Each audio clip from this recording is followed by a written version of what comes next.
Thank you, Dr. Kalai Selvi and Dr. Singh, for those generous words. It is indeed an honor for me this morning to be here in this auditorium and to speak on this very important lecture series that you have initiated. Every word that you have said this morning echoes very deeply into my heart because I have CSIR in my heart, and I live CSIR. I dream CSIR. I I talk about CSIR everywhere I go as one of the finest institutions that we have in this country for science and technology. We all have our faults, and there's nothing wrong in it. But I think we must also understand what our strengths are. And these strengths are what has made us what we are today in the 80 years of journey. Many people have come and gone. Many leaders have come and gone. Many scientists have come and gone. And I think each one of them, in their own unique way, have embellished this organization. And I see that this organization is vibrant, growing from strength to strength under a new leadership. And I hope that we will pave this journey for the next 20 years, because I always look at CSIR at 100, because to me, that's a destination which will be a unique destination, because not many publicly funded institutions have stayed on to celebrate 100 years. So if CSIR celebrates 100 years, it will be a very, very unique celebration. I won't be there, but I'm sure some of you will be there and make sure that it is one of those grand celebrations that this country can take note of. So what is it that I'm going to be talking about today is essentially to talk about how can we look at this journey of the next 20 years. And do we see the contours of what will be in 2042 when CSIR will celebrate its centenary year? What will be this country like? And how are we going to be playing a role in that country of that time that we can now envision? 20 years is not a long time to see in the future. I think we can see it right now. We can see what's likely to happen in the next 20 years. It's not something that is so far away that it is speculative. It is somewhat more realistic. We could be wrong here or there, but still the broad contours of what this country will be like in 20 years, we can envision today. And therefore, if we can foresee what this country will be like in 20 years' time, is it not time for us to start thinking what will be CSIR like in 20 years' time? And I think that's going to be the theme of my talk. So I hope I can keep you engaged for the next 20, 30 minutes. And by the way, I'm not going to say anything new. So you all know what I'm going to say, but all I'm trying to encapsulate that in the form of a short message. But I think much of what I'm going to say, many of you know, many of you in the laboratories know, many of the directors know, and therefore I'm not saying anything which is completely different and new. Well, I do it from here. Okay. Well, this is an iconic building, okay, which I have been coming to for the last 30, 35 years. And in all this redevelopment of this region, I don't know what the fate of this building will be, but make sure that this mural is preserved, okay? This mural is worth today a few hundred crores, okay? I hope you know that. So I don't know what the fate of this building will be because there's too many activities are going on in Central Vista in Delhi. And I don't know what's going to happen to this building in the future. But that particular mural by Hussein is today probably about 500 crores in value. Okay, maybe if not more. Okay, it will be at least 500 to 1,000 crores in value. Because this is an original mural by Hussein, commissioned by Rafi Ahmad Kidwai, and was put on by Hussein himself, by himself. He stood on a staircase on a ladder and made this mural on this building. And this is a historic mural of M.F. Hussein. Today, M.F. Hussein's paintings are going around 800,000 crores. Okay, so I don't think this mural will go any less. So make sure that you create a value for this mural. Okay, because some wise man may come and tell you that we will bring this building down and we'll make a new building, but that's okay. I have no problem in bringing the building down, but make sure that you preserve this mural. Okay, so this is a historic building, and I think this building is what we are talking about today, and this is where we are in today. All right. Well, we talk about birth of CSIR. So I'm sure many of you know here, but a couple of slides to show you that this institution was born on 26th of September 1942. And the beauty of this institution, and I think that is the real meaning of what I'm going to talk today, is this purpose of this institution was clear from day one. There is no ambiguity. And this I keep saying to several of my scientists, several of my young colleagues in CSIR, that CSIR is the only institution whose purpose was defined on day one, and we stand true to that purpose today after 80 years. We have not changed that purpose. And I think that purpose is timeless. That purpose is timeless. You cannot change this purpose because this is the true purpose of this organization. And that in the mission, I think it is beautifully put by Shanti Swarup Bhatnagar, who says the establishment, maintenance, and management of laboratories, workshop, institutes, and organization to further scientific and industrial research and to exploit. I have bold that word exploit any discovery of invention likely to be of use. Okay, so I think in this small sentence he has encapsulated what we could have written in hundreds of pages, and this one sentence conveys that message to us. And therefore, to me, that is the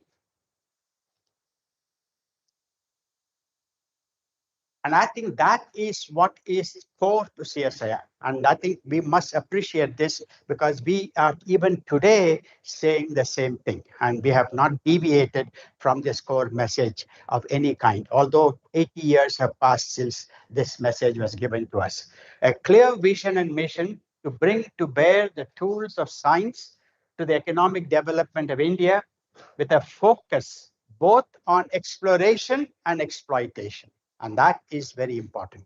Okay. And that's what it was written, exploit. This word came in the original mission of CSIR, the word exploit. So we are here to explore, but we are also here to exploit. And I think both are important in our goals of CSIR. Well, I don't want to read this. This is something we all know. The reason I only put this, and I again show it to many young colleagues of young people who have joined CSIR in the last 10, 15 years sometimes, to say that how precisely this has been written in terms of what is the charter. And this was drafted on 14th of November 1941. Okay, and this was drafted by 14th of November 1941. And those, I would like people to read this very carefully and understand how beautifully it has been charted. Now, if you ask anybody today, would you like to change one word or sentence here? Okay, you will find it very hard to anybody to tell me what I should change it here. Okay, I have thought about this many times. Okay, I say today, look, I want to change something here. What can I change one word or one sentence here? And I can't think of a change of a word or a sentence, which I think tells me this is a timeless document. This is a document that has no, constraints of time. And that is the beauty of this document. I appreciate this because whoever did this, I don't know who wrote this in 14 November 1941. I think they were great men and women. Well, CSIR has always battled this problem. And this battle has gone on for 80 years. This battle will go on for another 100 years, I can tell you. I want to spend 2 minutes on this battle Because even today, young people ask me in CSIR, what is it that I should be doing? Should I be doing basic research or should I be doing applied research? They keep asking me. And I tell them you're asking me a wrong question. Okay, therefore there is no answer to your question because you're not asking me a right question, you're asking me a wrong question. They say, how is it wrong? And therefore I try to explain to them.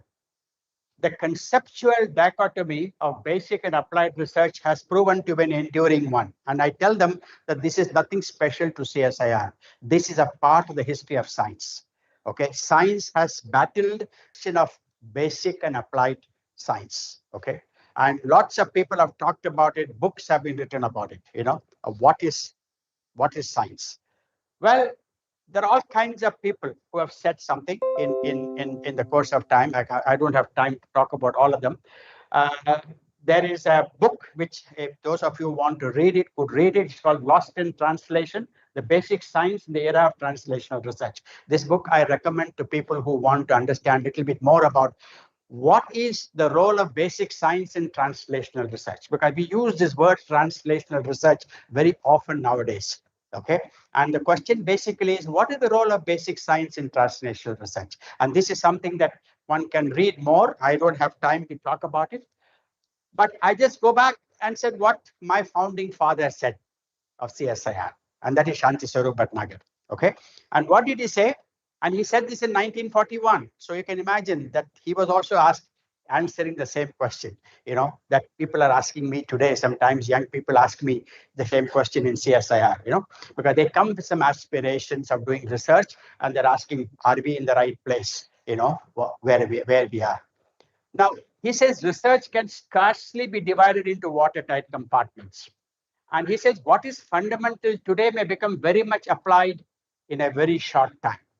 In actual practice, both theoretical and practical aspects of research have progressed by an intimate interplay. An artificial separation will render theory arid and practice petrified routine. I think beautifully said. And I think and that's true what he said. And again, he said in another occasion, rigorous research in pure science is the only possible basis for applied science in the course of industry. Any attempt to avoid pure science and begin with applied science is like erecting a fortress on a foundation of sand. I don't think anything can be said better than this. Now, the point I'm trying to make is this is a question that even today our young scientists in CSIR are perplexed with, what are we here for? And I just wanted this to be brought to their attention in case they are hearing me somewhere. And I just want to add here by saying that although applied science is the most important part that CSIR is focused on because of the practicality, but we must actually view both basic and applied science as complementary, one reinforcing the other. And basic science findings often precede advances in applied science, but applied science can also generate very fundamental questions for basic science. In fact, a classic example is actually that the process or the template of vaccination preceded the field of immunology. Immunology came much later. Vaccines were developed much earlier. How did it happen? And therefore there is nothing in this which says one should come first and the other should come later.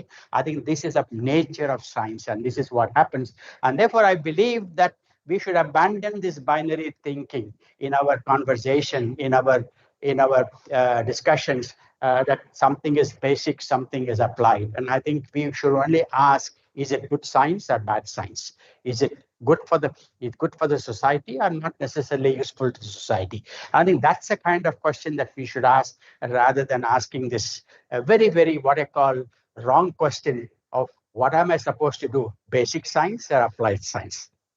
Well, I always use this as a metaphor. You see a beautiful painting, okay, and you see buckets of color, which is more important? Okay, I mean, both are important because without those colors, that painting could not have be created, right? And the painting is not beautiful because the colors wouldn't be there. So I think it's important, and I think Louis Pasteur understood this long years ago when he said that there's only one science, and the application of science. There is nothing like basic and applied science. And therefore, there are lots of people who have written about this in subsequent years, because this is a continuing dialogue in the scientific enterprise, the scientific literature, which I think all scientists must understand once in a while. Well, when it comes to application, I use this matrix in many forums. We talk about science, technology, application, and markets. And science only defines possibilities. Can I do something? And that's what science tells us. Can I do it?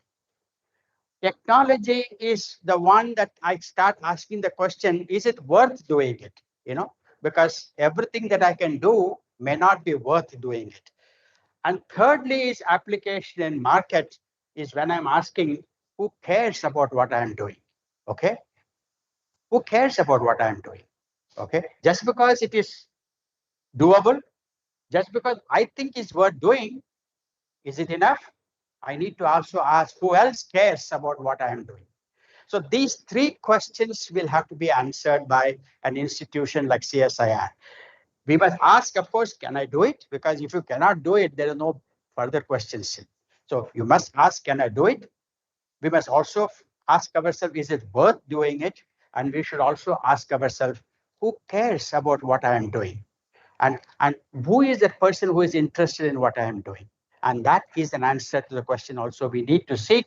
And this is what we normally call CSIR, and other end of the spectrum we say is industry, because that's where it gets application, right? That's where the markets are found.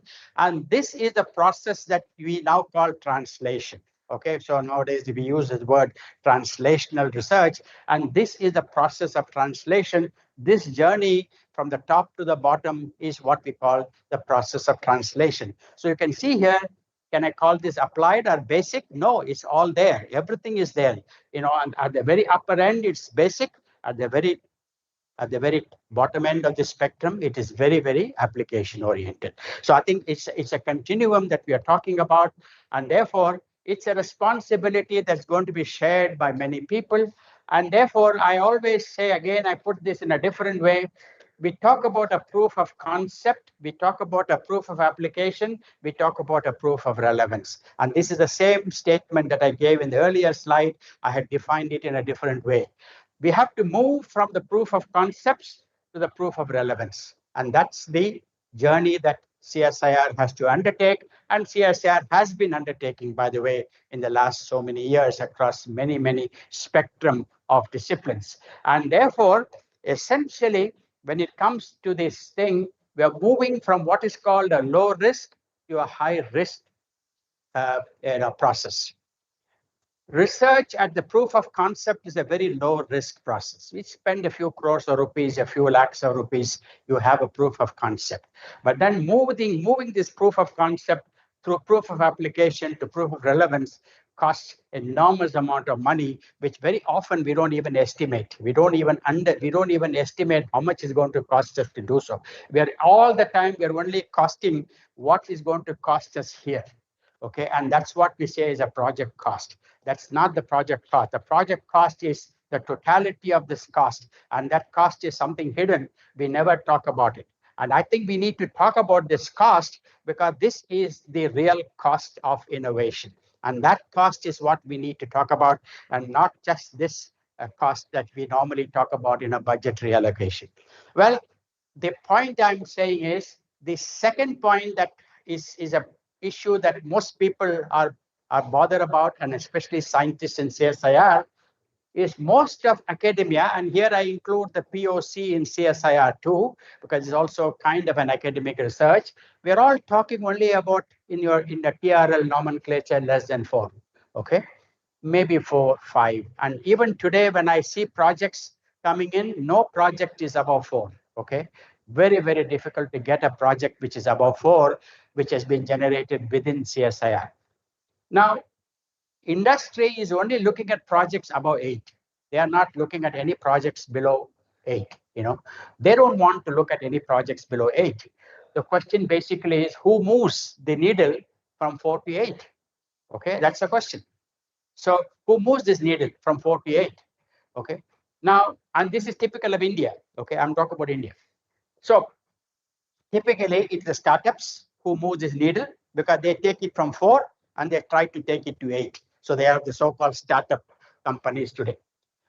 Publicly funded research institutions like CSIR can do this from 4 to 8. Okay, but it requires certain amount of investment, which is risky. We must understand that. And that's something that I keep saying all the time, that if we do not put in that risk capital in taking it from 4 to 8, our technologies, at least in the Indian context, will not move beyond to the industry. Because industry in India is somewhat risk averse. And that's the reality at the moment. I'll talk about it a little bit later. Or if in-house R&D of an industry can do this, if you have a strong, vibrant in-house R&D, which not many people have in this country, but if you have a very strong in-house R&D, they can pull an innovation from 4 and take it internally to 8 or 9, and that's something that many people do it. Now, my point here is this component of moving technology from 4 to 8 is where CSIR needs to possibly put greater focus. And this is going to demand a different way of funding research in CSIR. We are all, even today, most of the funding we are doing is basically to take it up to only 4 or 5. I have very hardly seen funding of a kind which is actually moving the needle from 4 to 8 or 4 to 7 is something that I have not seen. And that is a gap that exists today. And if this gap is not properly done, properly taken care of, this, bridging this gap will always be very difficult. Well, costs and risk of failure exponentially increase when you move from 4 to 8. That's why I said it has to be a risk capital. It cannot be anything else. It has to be a risk capital. How do we perform risk assessment and who bears this cost is still a hazy area in the Indian innovation system, that exists today. It's still a very hazy area. So very often our problem comes because very often we are at 4 and 5 and we are expecting returns on that from some stakeholders. It's unlikely that you're going to get any returns from the stakeholder when your TRL level is less than 4 or 5. Okay, so you can't expect any kind of return because whoever takes it from 4 to 8 is actually incurring a much higher cost and also taking a much higher risk. And therefore, he said, this is what I have done. He is not going to give you credit for something that you did up to 4. Okay, so if CSR wants to get the credit, we have to move the needle ourselves at some point of time. But otherwise, it's always this hazy thing about who gets the credit for whatever has been done. Well, I now jump to India 2042. Now, I could have said India 2047. That's a centenary year of India's independence. But since CSIR centenary is coming 5 years earlier, I said, let me look at India 2042. I can give a very long lecture on this. There are enough data points available to kind of create a vision of India by 2042, 47. We could be wrong. We could be wrong by a few years, but I think the journey and the direction is inexorable. There is nothing that is going to stop us. It could happen maybe a few years later, a few years earlier. That's a different matter, but this journey is inexorable. India is likely to be a $20-25 trillion economy. We are about 3 trillion today. We should be greater than 5% of the global GDP by the time. We could be as high as 8 to 9%, but people say 5%. Today we are 2.3%. Okay, so today we are only 2.3% of the global GDP. So that's the thing. We will have 1.6 billion people with 1 billion people below the age of 40. Now that demography is unbeatable anywhere in the world. And now we also hope, this is again a hope, but we will see how things move from now on. Equitable contributions from industry, agriculture, and services to the share of GDP. Today it's not so equitably distributed, but we expect it to be equitably distributed. Our manufacturing industry, which is on the verge of a takeoff at this point of time, will be a very unique blend of what is called new age and old age technologies. And this is something that nowhere in the world you will find, in the next 30, 20, 30 years. We'll have a traditional old age technologies and new age technologies, both existing or coexisting side by side. This is something which is very unique in this country. Of course, the physical and digital infrastructure is likely to be best in class. I think the foundations are being laid right now, and I think this is only going to get better with time. With time, and our transformation is going to be from a pyramid, which is today, to what I call a quadrilateral. Okay. And that's what is going to happen in terms of everything, in terms of demography, in terms of income level, in terms of income distribution, everything. It may become more like a quadrilateral with less income inequality and a bulging middle class. And this is something, again, is there. The writing is clear on the wall to see, and an economy which is driven by a robust domestic consumption and exports. This is a very broad brush. I can get into details of numbers if those of you are interested. I have them, but this is a very broad brush look at what is 20 years from today. Okay. Now, as I said, we could be off by a few years this way or that way, but this is going to be the reality. Now, what will be our challenge? And this is, I think CSIR must understand this. Okay, what will be our challenge? We'll have two challenges, and this is economic challenge. Ultimately, CSIR has to feed into the economy of this country. Two challenges. One is our per capita GDP is going to be still very low, in spite of all that, breathtaking changes that I showed in the last slide. Our per capita GDP, which is likely to be about $3,500 by 2030, is likely to be only, I'm sorry, that number is missing, is going to be only about $13,000 per capita. I'm sorry, that number is missing. US dollars 13,000 by 2042. And that means even in 2030, which is somewhat easier to foresee, we are actually ranked 138 amongst 189 countries in per capita GDP. We may be the third largest economy of the world, but our per capita income is going to be very, very low. That's obvious, because why? Our denominator is very, very large. Okay. So, I mean, our denominator kind of brings the per capita income, and per capita income is extremely important, because the prosperity of a nation is not defined by the GDP alone. It is defined by the GDP divided by the population. Okay. So that is important. So we cannot forget the denominator when we talk about GDP. All right. Now, Indian science, technology, and innovation, and that's what you talked about in your Amrit. That potential has to be harnessed efficiently if we have to improve per capita GDP.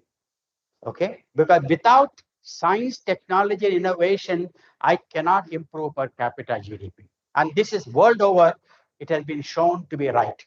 Okay, I can improve gross GDP by simply putting manufacturing, by putting subsidies, by putting all kinds of things, okay, PLI schemes, all kinds of things. You can just build manufacturing, which is right, which we should do. I have nothing against it.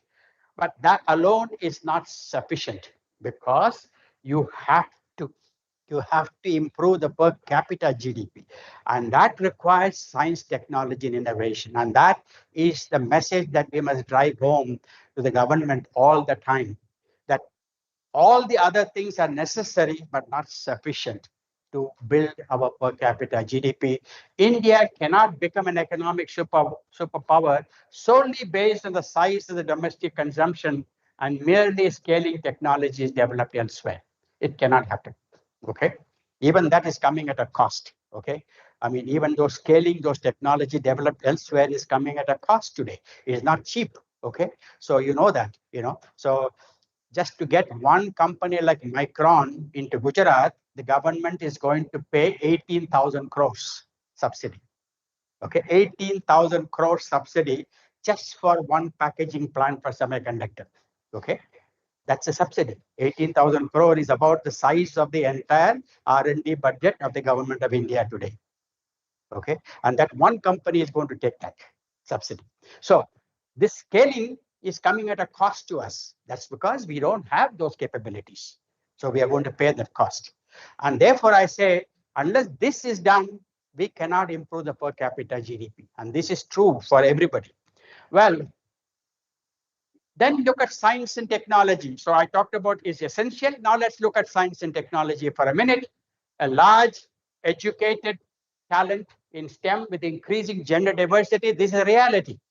More and more students are getting into the universities and colleges, and that's not, we may say still more will have to, that's a different matter, but in absolute number, we have a very large number of people getting it.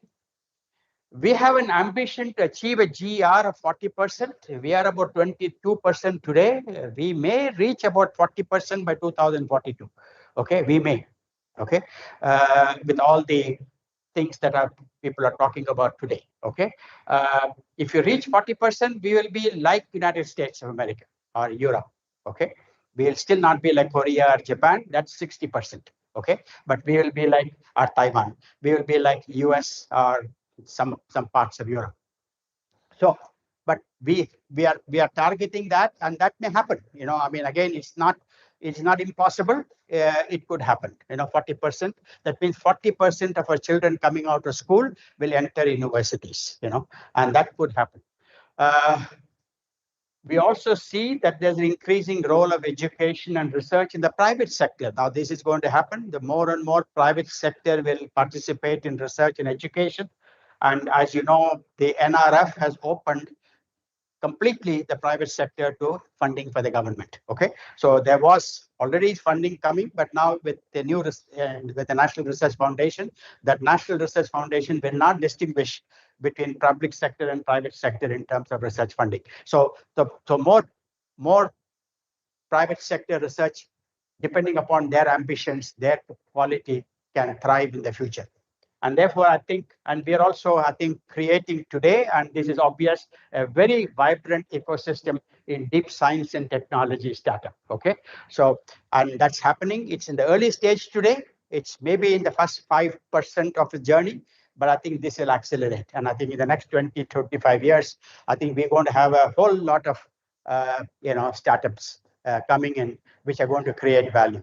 You've just seen recently, last week, a startup that started in IIT Bombay in 2006 walked away, with a valuation of something like a few $100 million.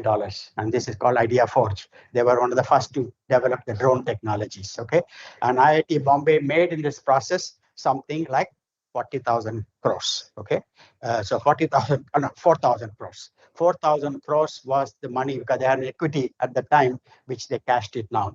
And they made 4,000 crores from the equity of one company, of Idea Forge. And this was started by 3 students of IIT Bombay in 2006. And in 2022-23, they have exited with an IPO. So these kinds of stories will multiply. This is not one-off. This will happen. More and more of these will happen in the next 15, 20 years. So I think this is also good for Indian science and technology.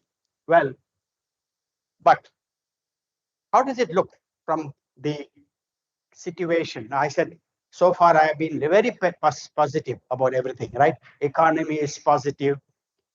Per capita GDP is not that good, but maybe we should do something about it. India's science and technology is looking very upbeat at this point of time. I didn't talk about things like publications and all that data is available. But what is it that we are lacking today? And I think this is something that we have to, again, keep thinking about it, because we have to keep talking about it. And we have to get some attention to this. We probably will maintain about 1% of our GDP. We probably can, which is not bad, because for a 20 trillion economy, that means $200 billion by 2042. So we are talking about, if today we are about 0.6, 0.7, even assuming that with all the new thinking, all the new research foundation and all those things, we increase it to 1%. Let's assume, okay, for the moment. 1% by 2042 will be $200 billion US, by today's term, okay, by today's dollar value. okay, which is not as insignificant number, okay, which is not an insignificant number for India, okay. Now, the problem is that this is what we have to change. So the Indian industry currently invests only 0.25% of the GDP in in-house R&D. And this has to scale up to at least 5 times in the next 20 years or 25 years. This is imperative. If that doesn't happen, everything else will slow down. Okay. So this is something that has to happen. Now, the second is the government spends about 0.3% of GDP in R&D, which is okay. This is reasonable. Government expenditure is reasonable, about 0.3%.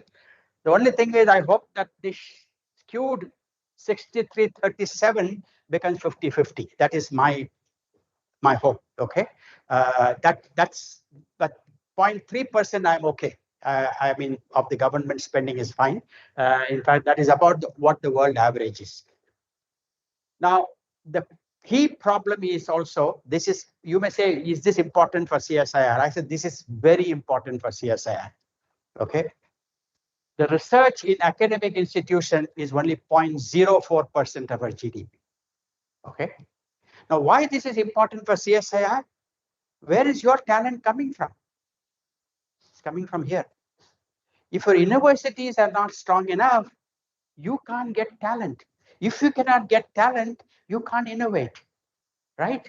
So for you, it is very critical to articulate that our universities must get much better funding, okay?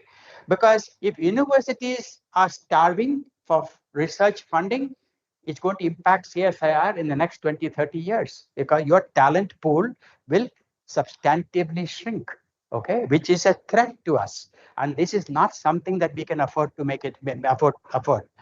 Now, here, unfortunately, it has to scale 8 times to come anywhere near what is called a better developing economy or a developed economy.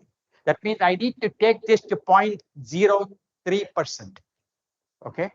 0.3%, which is a Herculean task if you look at it, because this is a combination of both resource input and an ability to absorb the input in the academic institutions today. And that is a challenge we have, and that is a challenge which we have to see and actually see what we can do. Now, the National Research Foundation talks about this. If you look at the detailed document of the National Research Foundation, they have recognized this problem, but I'm not sure that they have addressed this problem. They have only recognized it, but I don't think they have addressed this problem adequately. I think that's where we do not know what's going to happen in the next 20 years. The reason and the consequence of this, and this is where CSIR is going to be impacted, is we have very few people in R&D in this country, okay? Very few people in R&D in this country. So the entire task of increasing per capita GDP cannot happen with this kind of numbers. 260 people per million in R&D. Now this has to, in my opinion, increase to at least 4 times the next 20 years. That means by 2042, we should at least have 1,000 people in R&D, per a million population, in my opinion. This is minimum. If you can do better is good, but this is a minimum we need, okay? And that's the challenge we have. So you can't, but of course, they should be quality people. We are not just talking about numbers alone. We are talking about both quantity and quality. Both are important. And that's why, and since a large proportion of this is going to come from the academic institutions, okay? And that's where this is a 2 sides of the same coin, okay? If you don't enhance the intensity of research in academic institutions and the quality of research in academic institutions, this cannot happen.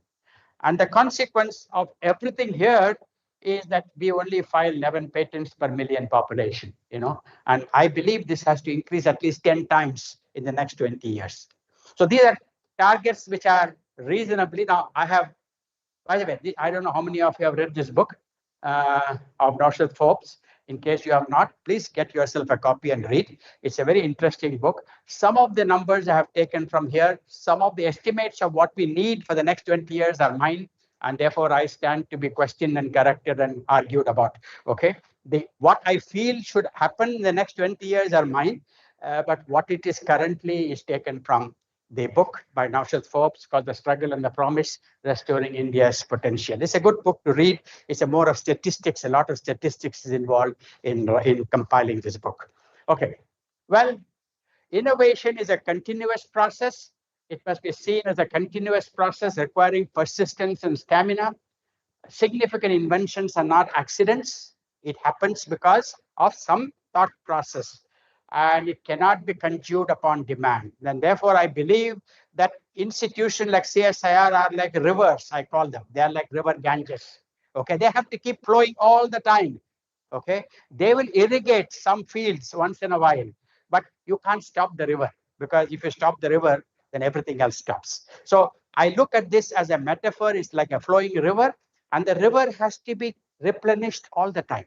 Okay, and of course, once in a while they will flood and create damage. Once in a while they will irrigate and give us a better crops.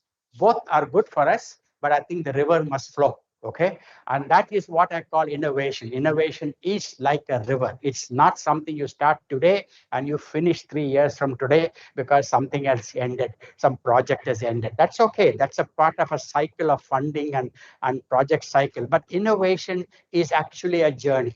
It cannot end. And therefore, innovation has to be nurtured by creating opportunity to do science that is often ahead of its time. And that's what we were talking today in the chambers of the DG. You have to start things ahead of time in order to be a part of the flow. You can't start when you see it obvious. Then it's too late. You have to start ahead of time. And sometimes when you start ahead of time, people ask why not, why should we do it, and all those things. But this is a question that we need to always try to ask. And I just want to quote from a favorite scientist of mine, happens to be a polymer scientist, Paul Flory, who said that knowledge in depth and breadth are virtual prerequisites. Unless the mind is thoroughly charged beforehand, the proverbial spark of genius, if it should manifest itself, probably will find nothing to ignite. Okay, and that's why this whole paradigm of science that has to be generated all the time in order to find that one application that will make it worthwhile. But it has to be a continuous process. Now, CSIR has come a long way, 80 years. I don't want to speak about what the past. I think you all know what the past is. And we have talked about it on many, many occasions, even in the headquarters, in many other places, in many other forums. So we don't want to talk about the past. They have been impressive past. And I think we have nothing to be ashamed of. We should be proud of everything that CSIR has done for the last 80 years. And I think we should talk about it, but we can't simply stop. We cannot simply talk about it and stop there. And that's because we are made wise not by the recollection of our past, but by our responsibility for the future. And that's what Bernard Shaw said. Okay? So we can't simply recollect our past and be happy, because that's not going to help anybody. We have to see what is our responsibility for the future. And that's the purpose of why we are here today. Yesterday is a history of which we can be proud of. We can let's use it as a flashlight, as a beacon, to illuminate. But beyond that, yesterday has no value. Whatever was happened yesterday is, I think, it can be put in the books of history and kept there for record. But we cannot keep talking about it all the time. The more we talk about it, we create more problem for ourselves. I think what we need to talk about is what is it that we are going to be doing? What is it that what are we promising for the future? And that is going to be important. And whether our organization is ready for capturing the future. Because it's not simply defining the agenda of the future.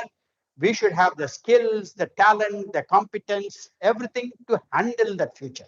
And that is very important for us to think about. So we need to constantly envision this future and create new roads to reach this destination. So you can't say that's the road we took last time, that's the road we took 5 years ago. That may not be the right road anyway for the future. And I think we need to constantly think about it. And I always strongly believe, and I recommend it to Madam DG CSIR, involve those who will be part of the future in that deliberation. Okay. all of us with gray hairs are not necessarily the only people who understand that. Okay, maybe we can add some value, but I don't think we understand that future as much. Those who will live in that future are the better people to think about it. So I'm asking you, please look at your 30 years old and 40-year-old scientists, because they will be living in the 20 years future from now on. They will be the senior scientists at the time. We need to create that vision with them in a process together. Okay, the older people can help, but I would always tell the younger people, never listen to the older people. Okay, they'll only say what will not work. Okay, they will never say what will work. Okay, so never listen to the older people, and that's what we advise our own children, right? Our own children don't listen to us, right? Because they say, what do you know? We know better, right? So exactly, I think our 30 and 40-year-olds know better about what the future is going to be. And I want that if you want to create that thinking about that future, I think it's nice to think about what we should be 20 years from today. 20 years is not a very long time, because the preparatory effort itself will take us 5-10 years. So it's not that a long time. We need to create that thinking process. And I think the best people to create the thinking process are not you or me or some of the other people in the audience, but the people who are 30 years old and 40 years old today, who will be 50 years old and 60 years old at that time. And they are the right people to talk about it and think about it. And I think we should involve them. Well, lots of things have been talked about the future of research. And I think all of them should be debated. I'm not going to spend time on it. I give a talk on this separately, a separate talk on the science of the 21st century as a separate talk I give, but that's for another occasion. Uh, there are tremendous challenges to innovation. Innovation is not an easy walk. Let's not underestimate the difficulties in innovation. Innovation is going to be more difficult as every succeeding year. The reason is because great ideas are becoming increasingly hard to find, and they have to be great ideas constrained by multiple external constraints. It's not simply a good idea, but I have to fit in within a very large number of constraints. And within those constraints, those ideas must work. And that's going to be very, very difficult. And one of the reasons why industry has taken a step back from R&D is because they don't find where is it they should invest their money that will give them a return within those constraints that they themselves cannot even sometimes foresee. Okay, and that's the reason why they are holding back. And this is not true of only Indian industry. Indian industry never matured and grew up, but global industry with matured and grow up are also becoming very conservative in the way they kind of provide money to research and development, and that's true. So there are many challenges, and I don't want to talk about it. One big challenge that we are now facing is that all that we will be doing in the future will have to be in a world which is carbon constrained. Okay, and that itself is becoming a huge innovation barrier. Once they put in the constraints of carbon, what is it that I will do itself is a question, because many of the ideas will not pass through that filter. And the focus on sustainability. And this itself is a huge challenge. And therefore, I hope that CSIR, when you start thinking about the future, puts these filters and lenses through which the projects are filtered out. Because many times we have brilliant idea, but it will not pass through these filters. And that's very important. So, what will be science and technology in 2042? Which we should be broadly thinking about. High levels of complexity in defining problems, very high levels of complexity. I think we are all used to defining problems in a very simple way in CSIR, and not only in CSIR, in the academic and in the scientific community. We have to now think of solutions, in terms of complexity. And that is something that maybe we are not even been trained to do so in terms of thinking. Many of us are what is called x-axis, y-axis thinkers. Okay, you have something on x and y-axis, you can figure out, what is optimal. But unfortunately, the future dimensions of science have got multiple axes. So you don't know how to optimize it now. Okay, All right. Transforming, therefore, what I call reductionist thinking into systems thinking. Now, you must, biologists are good in systems thinking, especially those who do, systems biology, not necessarily those who do molecular biology. Okay, the people who do systems biology are they think systems. People who understand earth sciences think systems. They don't look at the earth in isolation of the ocean or the atmosphere. Okay, earth sciences people have been taught to think in terms of systems. The physicists, the chemists and engineers, to a large extent, don't think in terms of systems. Okay, they they, they actually think in terms of a very small space within which they have to optimize performance. Okay, now once you put the constraints of systems thinking into the future problems, they become enormous challenges for us to build. We have to therefore, and exactly this is exactly what, how does the weather prediction occurs today? It's a combination of experiments with computational power. Otherwise, you do not know what monsoon is going to happen today, right? That's a complex problem. And the complex problem requires a judicious blend of both experiments with theory and computation. Unfortunately, in most of our laboratories, theory and computation and experiments are separated. People who do experiments do not understand theory and computation, and the people who do theory and computation have no clue about experimentation. This has to change. If you don't change this, you can never solve complex problems. And I've been telling this to my colleagues in the CCUS that without this happening, no CSIR project on CCUS will work. Okay, because it's a complex problem. You cannot solve it at a one axis or a two axis level. Okay, and I give the example of weather forecasting today. The weather forecasting is using today the most powerful supercomputer that we have in this country. In spite of it, they are wrong, right? But that's what they're using. The kind of computational strength they have in the IMD is the highest in this country. Okay, to predict our cyclones, to predict our weather changes and everything.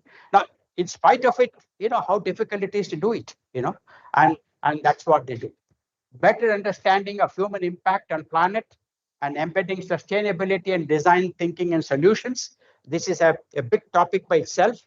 This is very important whether you're a chemist or a physicist or a material scientist or an engineer. This is very important. And therefore, we are going to see a whole lot of new taxonomies emerging to define R&D problems. I just listed only a few of them. These kind of languages, at least in the area where I'm familiar with, did not exist 10 years ago. We never talked about these languages 10 years ago or 15 years ago. Now we are talking about these languages today. Why are we talking about? Because these convey a meaning for the future. And therefore, we talk about things like carbon intensity, low carbon energy, circularity. We never talked about these things 10 years ago, or even 50, but we are going to be talking about them. And therefore, the whole concept of what we are doing is changing. And I think this is where CSIR will have to reawaken. And this is what I said. If you look at everything in this world, you can reduce it to three things, three things. Ultimately, that's all it matters, right? Energy, materials, and water. And these three things essentially control our living world, whether it's biology, whether it is living, non-living, animate, inanimate, everything is controlled by three things: energy, materials, and water. And the most important thing is that these three are interconnected. Okay, you can't find a solution for energy without looking at water. You can't find a solution for water without looking at energy and materials. And this is what makes this answer. And it's invariably wrong. So I want our scientists to not come up with simple answers to complex questions. Whenever I ask in some meeting some question, they come with a very simple answer. I said, look, you have not understood the dimensions of the problem. Otherwise, you cannot give me the simple answer, Okay, you can't simply say I will change temperature and I will modify these properties. No, that's a very simple answer, because your problem is much more complex than simply changing a temperature and improving some yield or some other process conditions. It's much more complex now, and that's what they have to start understanding. Well, a lot of tools will be required, and I hope this is where CSIR will have to do what is called a total transformation in this journey in the next 20 years. Okay. We require, of course, tools and techniques. Scientists are always enamored with tools and techniques, but then every year new tools and techniques are coming. So a DGCSIR will always have a long list of, wish list from laboratory of what they want. So that's the kind of a toys they want, and that you can't avoid. Okay. But more than that, I think we need to balance the tools and techniques, because tools and techniques alone are not enough. I think I emphasize computational sciences, simulation, modeling ability in the labs, internet, IoT, quantum computing. Now, you may say quantum computing is 10 years away, but I can tell you quantum computing today is at a stage where internet was in 1995. Okay. In 1995, when we thought we were very savvy, we were using internet, in 1995, and looking back, it is so primitive. But in 20 years, internet has gone from where it was in 1995 to something that we see today. Quantum computing is right today at the same space where internet was in 1995. Okay. In 20 years, it's going to be all over the place. Okay. Now, there are many aspects of research that will be impacted by ability to use quantum computing. Okay. It could be complex phenomena. It could be discovery of drugs. In fact, this is one area where quantum computing is being positioned as an opportunity. Okay. Discovery of drug. In fact, the first quantum computer software that has been written by IBM is for drug discovery. Okay, on quantum computing, and it's going to cut short times by several folds. So we can't say we will do it 20 years from today. We have to be in today, okay, thinking about it, creating capabilities to do this. So quantum computing, by the way, the government has launched a major mission in building quantum computers in India. It's called the National Quantum Computing Mission. I hope you must have seen 8,000 crore was allocated a few months ago. And I've been in touch with many teams in laboratories who are building. But TIFR has got one of the most advanced 16-bit quantum computer, which is working today. So CSIR must connect to TIFR with Vijay Raghavan and start developing applications. Okay, they are developing the hardware. Now we need to develop the software and applications. And that's what we should partnership. And that partnership will give us, results 10, 20 years from now. Okay. Now, so because they're already building the 16-bit. I mean, actually the 8-bit is right now there, but 16-bit will be there another one year. I think Achanta was there yesterday. I think where is he? He's here. Okay, so he was there yesterday for a quantum computing meeting in ISER Pune, and we heard the development that is happening in various institutions in this country. So it's not something that is not happening. It is happening right now. Okay, we may be very far from a 5,000 qubit, for a 10,000 qubit computer that IBM has announced, but we probably can do 3264 qubit in the next 1 or 2 years, okay, as a prototype. So in which case, where are the applications? Automation, robotics, I think this is something that we cannot miss. Our science has to become automated increasingly. The ways which we do chemistry, physics in the lab are outdated today. You go to any modern lab anywhere in the world, even in some good companies in this country, you see how many robotic arms are doing the chemical reactions. Okay, and how are they, improving both productivity and efficiency by bringing in robotic arms in various areas. AI, we talked about genomics, I think biological genomics has been extremely important, but now we are having what's called chemical genomics and material genomics. And therefore, again, it's a question of ability to handle large amount of data, And of course, a host of predictive tools that can make experimentation more intelligent and efficient. And they're all coming. These predictive tools are all under development. The question basically is, how much are we aware of it? How much are we priming our scientists to get involved in doing these things? Because this is going to make a difference 20 years from today in the way we are going to conduct our science. Well, foundation of a great institution, give me 5 minutes and I'll conclude. I always believe it requires two things. We have talked a lot about talent, because without talent, no scientific institution can survive, right? So CSIR has to become always a place where the highest level of talent is available, to meet the needs of the society. That, I call it, what are we? Talent is, what are we? That's the question, right? That's talent. What are we? But we also need character and culture, because talent alone will not take us anywhere. And culture is, the question is, who are we? Both these questions are important. What are we and who are we? Okay? Because the culture is what culture and talent, I consider, is actually the two pillars of an institution. And that is an institution, especially if it's innovation driven, since you call yourself engines of innovation, these are two engines for your innovation. Okay, I saw in your logo the engines of innovation. So you have two engines of innovation, and these two engines must be equally strong.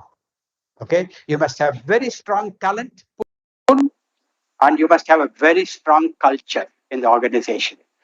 Without one, the other will not work. Okay, it will not work. You have only culture, no talent, nothing will happen. If you have no all talent, no culture, you okay. So I think this is very important. And when we talk about culture, is what we talk about ethical behavior, right? Ethics is a subject that I see very widely being talked about. I have myself given a talk on ethics in the CSIR a year ago, and I think science is built on the dictum of trust, but verify. Without trust, there is no science. Okay. Of course, we trust, but we verify, but that's necessary. But trust is important. I verify, but not by, I don't verify to find a fault or verify to say that I have cheated, but I verify to make sure that the truth is there. But verification must always corroborate the truth. If it does otherwise, we are in trouble. And therefore, unfortunately, these days, we have too much trust and too little verification, which is sad for science.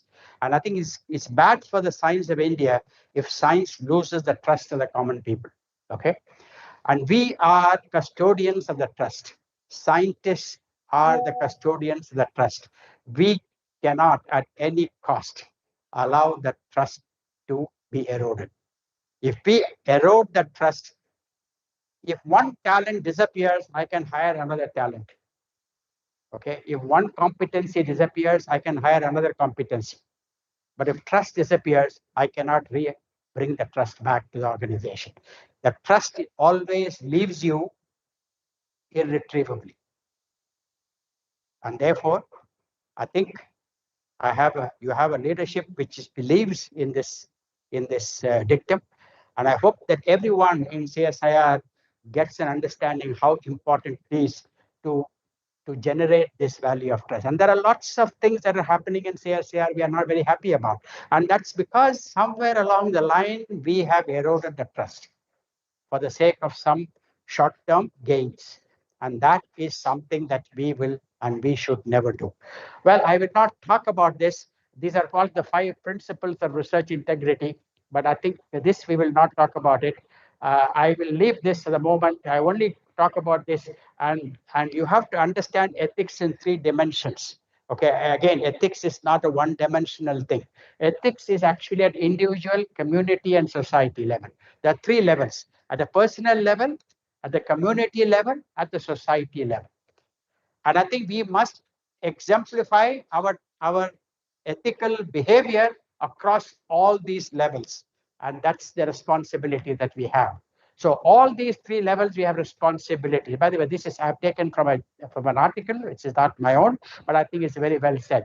So good scientific practices, integrity, peer reviewing, these are all individual. Okay, when it comes to community, essentially safety, environmental safety, admission of fault and failures, education. These are all community related, ethical things. And when it comes to society, risks and benefits of new chemical or biological entities, impact on science and SDG goals, unintended consequences of science and society, and applying the cautionary principles in decision making. These are all part of our responsibility to society. So we cannot simply say that what we have done is the best unless we ensure that we are doing the right level of communication to society. Because otherwise, if we do something and we claim something and it doesn't happen to be true, you lose the trust of the society. And that loss of trust is much more dangerous to me than a failure in a technology or a failure in a project. And I hope that is very clearly understood. And lastly, this I can spend an hour talking about it, but public institutions have extraordinary fiduciary responsibilities. And that's a problem with public institutions, okay? Because we are publicly funded, okay? So our fiduciary responsibilities are very large. And anything we slip here, again, we lose the trust of the community, okay? Now, you say it's an error, it's a lack of judgment, whatever it is. And this includes handling public money and facilities, okay? Because as public servants, we handle public money, okay? And our ability to handle that public money wisely and well is an important part of what I call ethics. And this is a responsibility to the society. There's a third dimension of the ethics I talked about. This is a responsibility to society, because otherwise we lose the trust of the society. There are lots of areas of conflict here that I see that happening. DGCSIR has been asking me to adjudicate a few of those, of those things in terms of various complaints and things like that. And I see that all these things could have been avoided, with a little bit of thinking. We could have avoided all these complications, all these voluminous paperwork, files, allegations. We could have avoided. So simple to have avoided. But where did we go wrong? And that's also something that I think our community must learn to understand that, and I think processes and procedures are provided as guidelines. The thin red line that we must not cross is purely based on judgment, okay? Nobody tells you what you can do, what you cannot do so clearly. It's only your conscience will tell you. Okay. So do not ever think that some rule will tell you. The rule may not tell you that. But you have something above the rule, and that is your inner conscience. And that thin line is what I call the voice that you hear from your inside. And that will tell you what is right or wrong, because ethics is always your personal voice. So I think all these things are possible to do. I think a little bit of circumspection, little bit of thinking, a little bit of consultation with people who have handled such cases before. You can minimize all these problems, in whether it's in procurement or in building or in construction. I think they're all very minor issues, but I think we kind of create them into major problems and give headache to the DGCSIR. Okay, and I hope that we can be very careful in doing this. And lastly, I always say that if you want to transform public organization, the operating rules and procedures of the government are always less flexible. We cannot complain about it. That's reality. If you've chosen to work here, we must accept the reality. We can't complain about it. Okay. In government, penalties of failure are always greater than rewards of exceptional performance. This is a second axiom in government. If you fail, you will be punished. If you do something very well, you will not get any reward. Again, people who work in government have understood this. Okay. So you have to learn this. All actions in the government are conducted in a fishbowl. And almost every initiative is bound to meet with someone's disapproval. Okay, we all work in a fishbowl. Okay, this is again unique in the government. Normally, the span of leadership is generally short in government. Okay, of late it is getting shorter, but but it should be, it's generally very short. And employees often stay in the organization for a long time, typically much longer than the leaders. Okay, now that's also a problem. It's both a liability and asset. Okay, and lastly, most employees in the government feel estranged from a government strategy and vision. And this is what I said, do some training. I told you. Employees have poor understanding of how their individual or collective efforts affect the organization's performance. Okay. You expect the director to do that to them, but very often the directors also don't do that. Okay. So that's a problem. All right. As they lose sight of the overall vision, they come to care only about those things that they can directly control, like protecting their own turf. Okay. So very often you see this tendency in public organization, employees trying to just protect their local turf. That's because they have not seen, the bigger picture. If we expose them to the bigger picture, then they will probably less be worried about their own turf. Okay. And a leader, whether a director or a head of a division or whoever it is, head of a department, I think you have to formulate a vision, be aware of the present realities. You have to generate the internal support, set a clear path, and respect the complexity of what you're attempting to do. Okay. And I always say bureaucrats respect barriers. Leaders have to find ways to go around barriers. Okay. But with honesty, integrity, selfishness, and for the good of the people whom they lead. So I always say be a leader, not a bureaucrat. Okay. And this applies to people from the bureaucracy too. Okay. Who are working in CSIR. Okay. Well, I I will skip this. I think I'll skip this. I'm going to log. And last is some thoughts to ponder. How to sustain investment in research through multiple years of funding cycle. How to build institutional stamina to persist and persevere. What technologies must be considered as public good? And this is a separate debate we can have, because CSIR has gone through multiple iterations. There was a time when all CSIR was doing was public good. Then around 1980s and 90s, we said everything we should patent. Okay. And now I have become wiser. I said what is to be patented and what should not be patented. And I want that to be understood.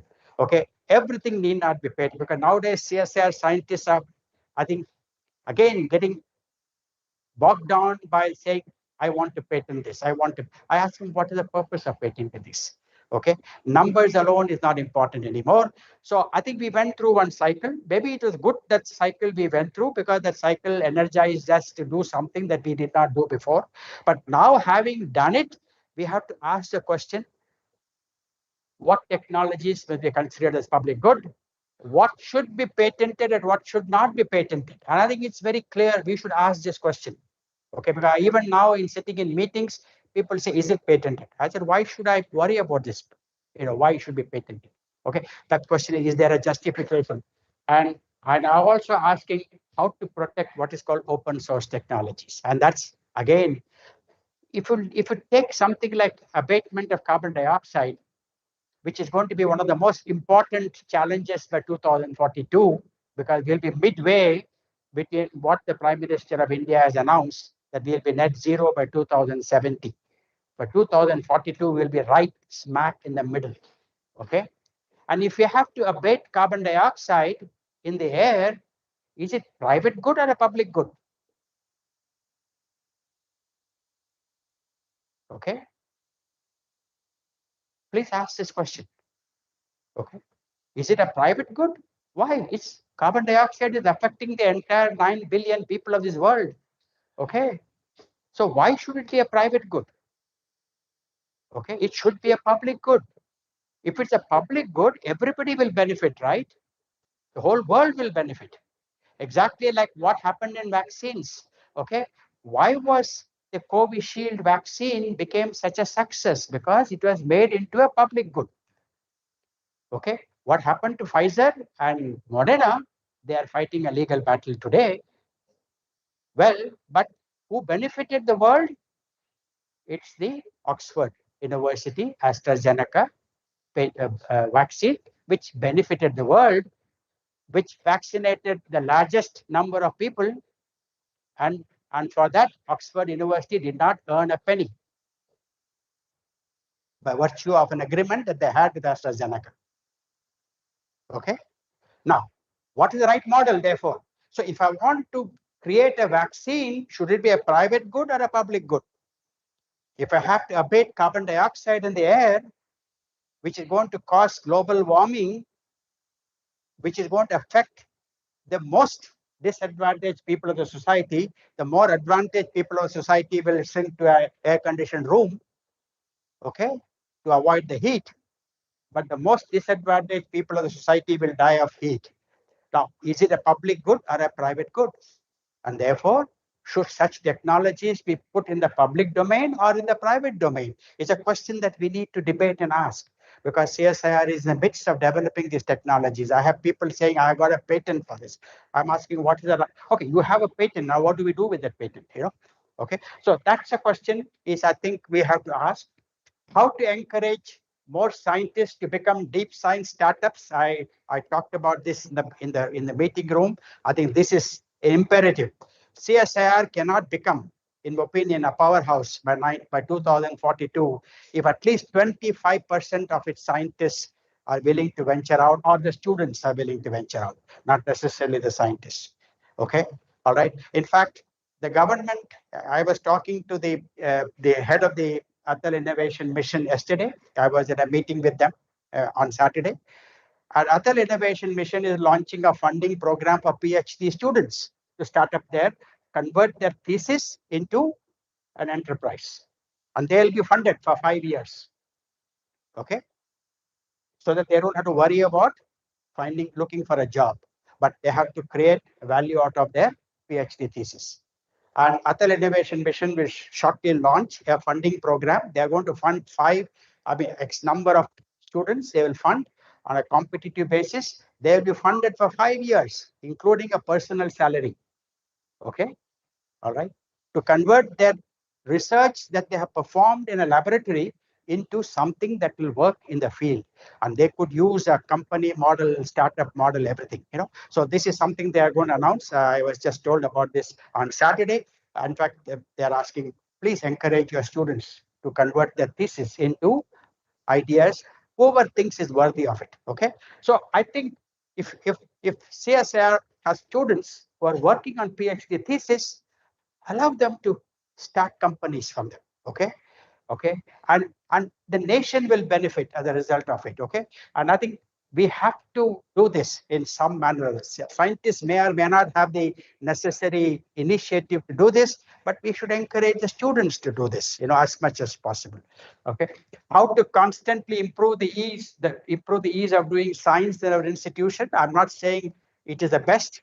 We can probably improve it even better, and I hope that CSIR constantly makes the pain of doing research lower and lower every year. Okay, the government is looking at ease of doing business, ease of doing this, ease of doing that.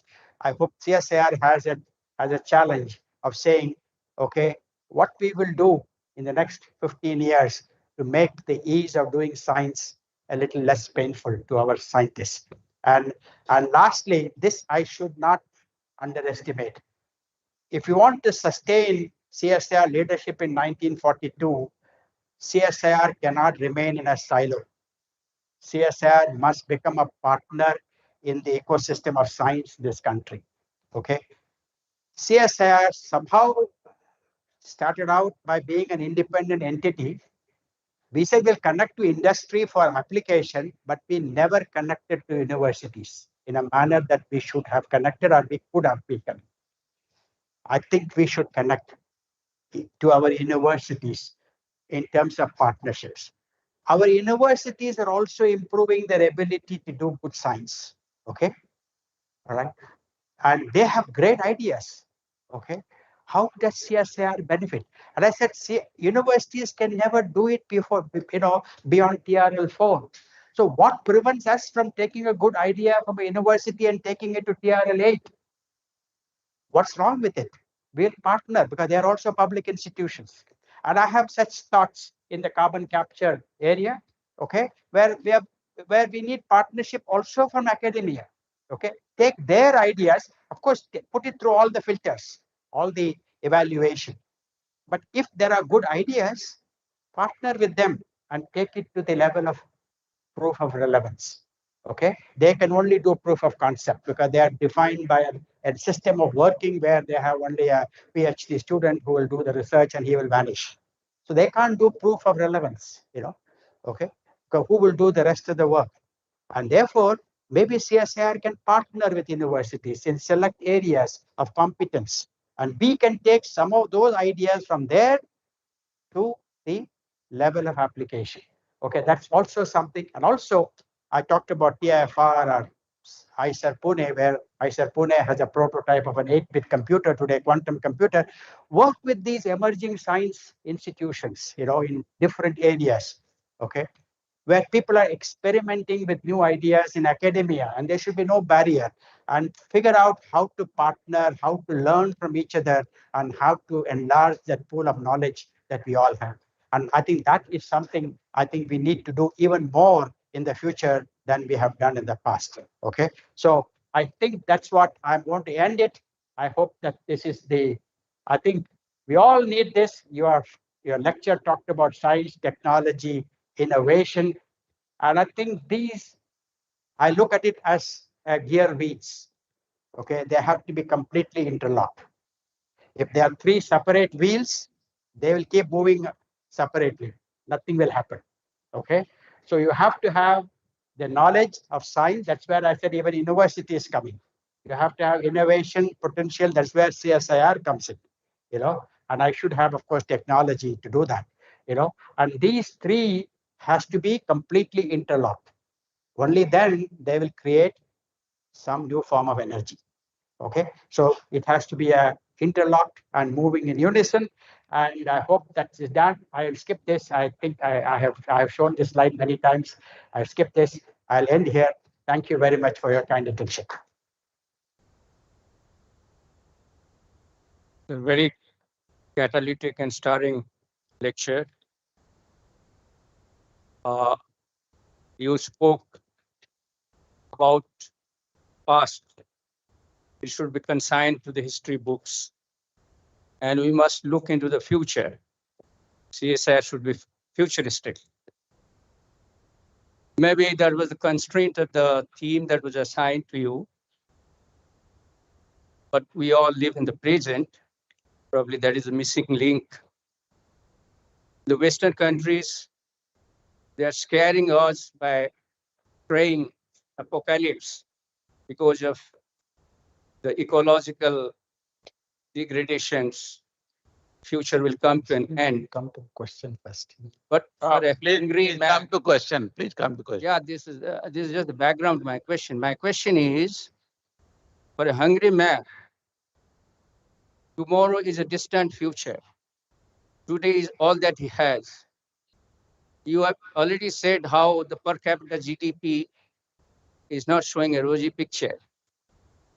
The fruits of science and technology is not percolating down. So what have you to say about it? It's not a question. This audience would like to hear your response on this.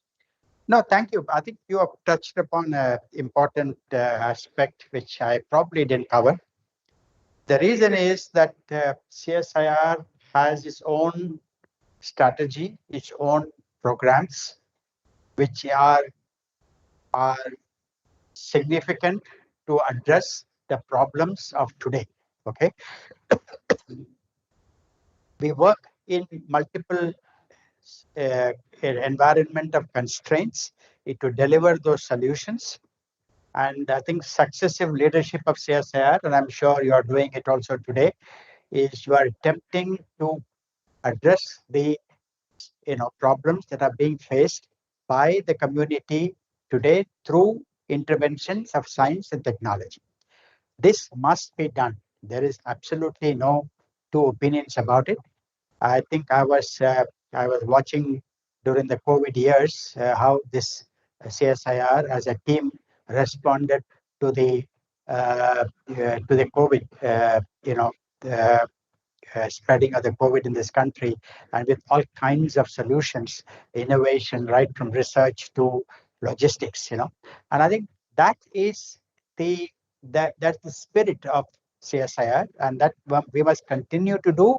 We will continue to do, because in 2042 also all these problems would not have disappeared. Okay, I don't expect that all our problems by magic wand disappearing, but we will also be generating new problems in the next 20-25 years. Okay, so we have to address the existing problems. There's absolutely no doubt about it, but we have to also look at whether we are ready to address the emerging problems. Otherwise, what will happen is that we will always be lagging behind. So I appreciate your point of view. I think CSIR has a role, and I think each of the institutions, I go around many labs, and I see everywhere people are addressing local issues, through their interventions, And I think that spirit is right there, and I'm sure that CSIR, in all its wisdom today, is probably doubling down on those efforts. It must be done. Okay, yeah. But all I said was, while trying to address the current issues, just not forget what is likely to be the issue 20 years from today. They may not be the same. They could be different. And that's what we need to see. Okay. Otherwise, what will happen is that suddenly the day will dawn on us, and then we will scramble for solutions. So a little bit of thinking is always good, okay, in order to look at the future. Okay. I told you, your economic pyramid is going to change. Okay. Now, what are the consequences of economic pyramid changing on the kind of solutions that you are now looking at? You have to think about it. Okay. Economics pyramid is going to change. I said it's going to move from a pyramid to a quadrilateral.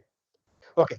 Assuming that it moves from a pyramid to a quadrilateral, are the strategies that you're currently using to reach out to the bottom of the pyramid will be relevant when it becomes a quadrilateral? That's one way to think about the future. Am I right?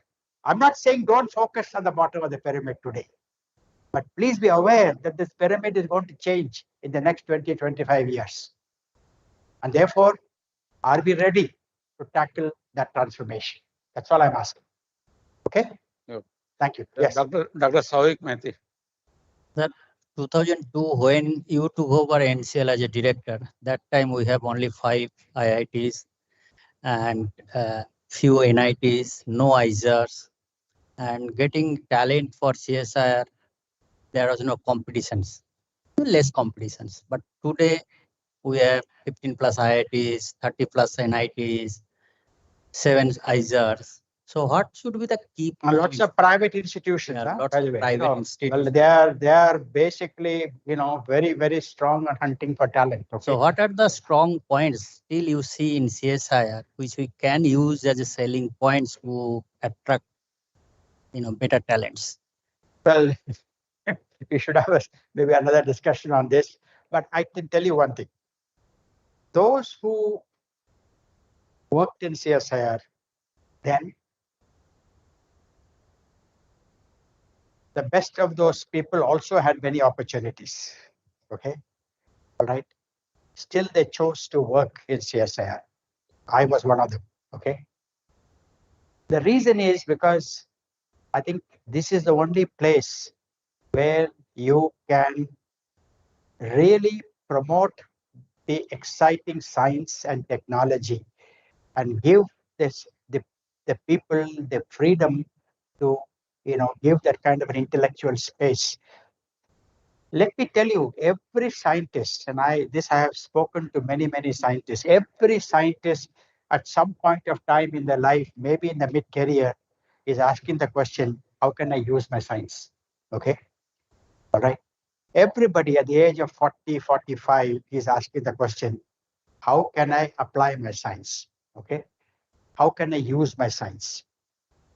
And CSIR is a place which gives you that opportunity to apply science, which is not possible in many other places. Okay.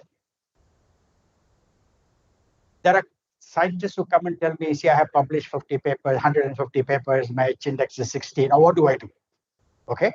All right. So there is a limit to everything, I mean, even in academic science.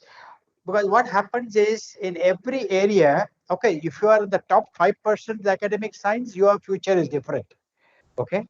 But if you are in the middle, you also reach a dead end, right, in life.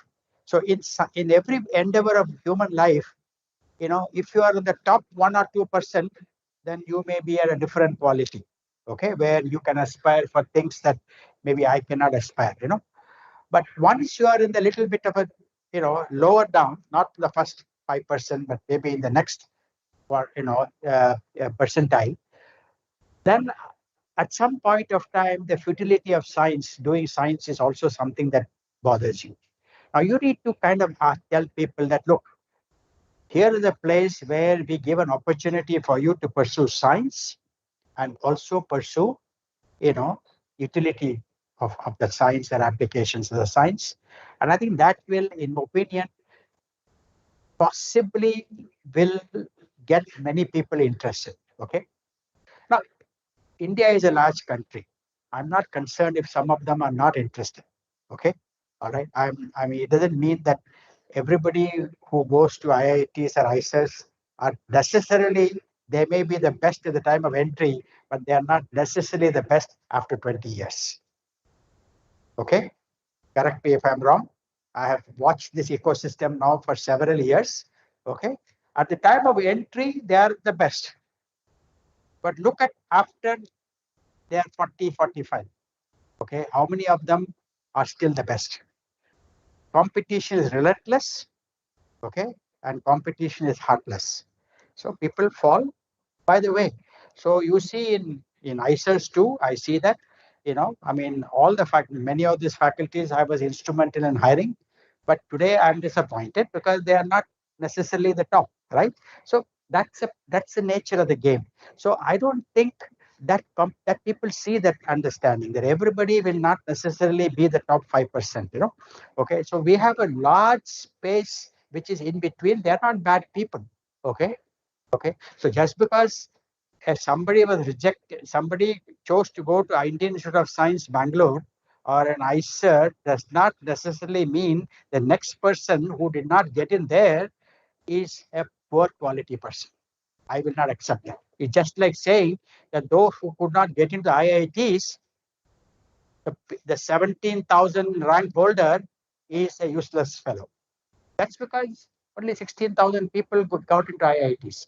The 16,001 person, is he a useless man? No, he's a very competent person. Okay, so that's the nature of our system. So let's not worry about that. Let's not worry about who goes where. My way of looking at it is, are we getting the right people? That's important. Don't make compromises on quality. That is not possible. Are we getting the right people for the right jobs that they have to do? That is very important. But we don't have to say that, I have to attract a person in competition with, let's say, Indian Institute of Science, Bangalore, or ISER, or Ashoka University, because each one's incentive mechanisms are different. But all we have to say is, I think India's talent pool, I strongly believe, is much larger. We need to look at it more critically.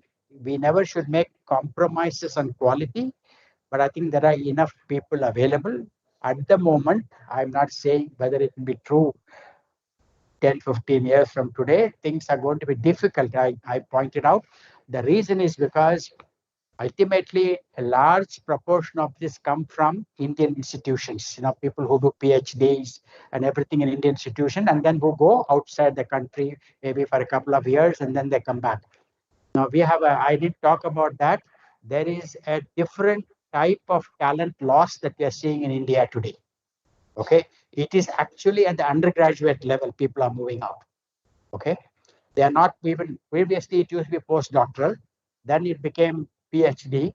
Now increasingly students are moving out at the undergraduate level to universities abroad. That's a separate issue that I did not discuss. I can talk about if somebody is interested.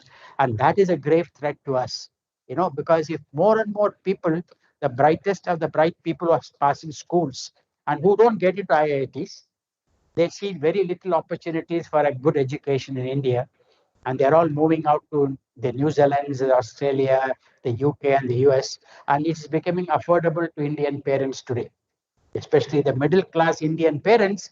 People are now looking at that as an option that we could not think of in our days. But today, they're saying, no, we can send them for 4 years to a school in America, to a college in America. That, to me, is a bigger threat for the future. Okay, this is still very small today, but I see it accelerating. By the way, India sent more students abroad last year than ever in the history of the country.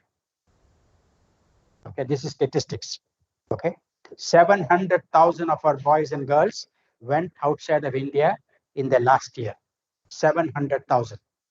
Okay, and many of them went for undergraduate education abroad. Okay, not for PhDs or postdocs. So that's a different, what I call a talent drain that we are seeing today. What is the consequence of the talent drain on the people who will do PhD in our institutions in the future is something that we need to think about, because ultimately the people who do PhD in the institutions are those people who did not happen to go there. Now, what is the consequence? I do not know, but these are things we can talk about and think about. But there will be implications, there will be impact. But your point is well taken. But I personally believe that we should not look at it as competition. I think, to me, anybody entering an Indian institution of higher learning or research is an asset for the country. Okay, I don't have to say just because if he's an IISc and if his science is valuable, I work with him. No, why do I exclude him in my journey?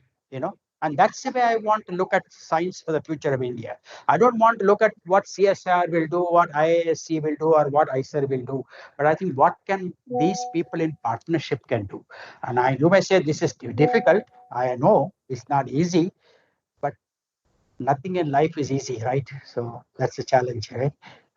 But I believe it's possible. It's possible that we can, we can incentivize that partnership. We have to figure out the right people in the right, locations, and maybe create new partnerships avenue. Okay, and see how we can promote the best of science in academia and the best of science in CSIR to work together. I mean, it's not easy, but I think it's worth a try. Worth trying.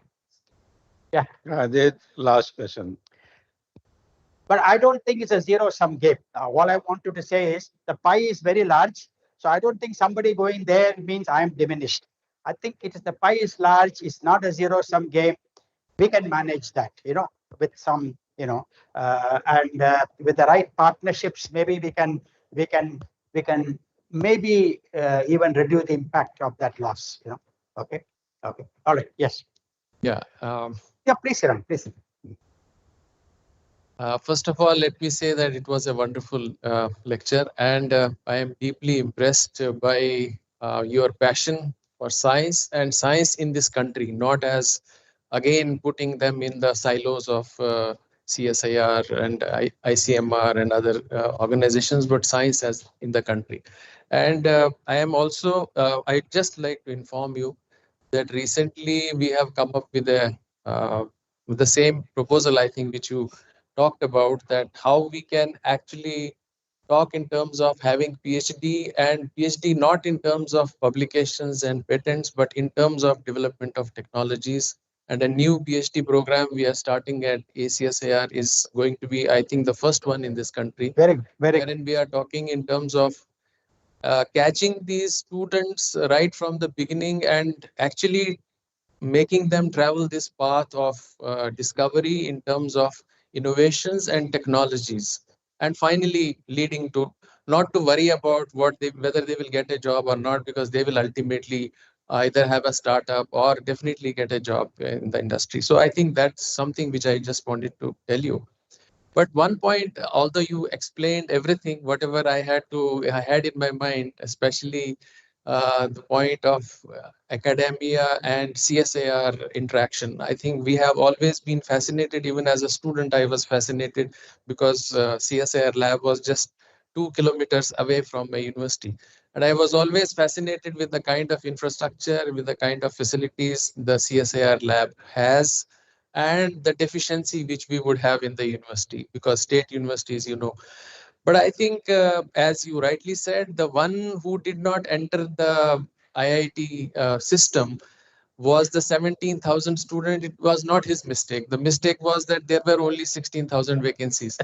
So he or she finally landed up in some university. Doesn't mean that he was a useless person. He couldn't do anything.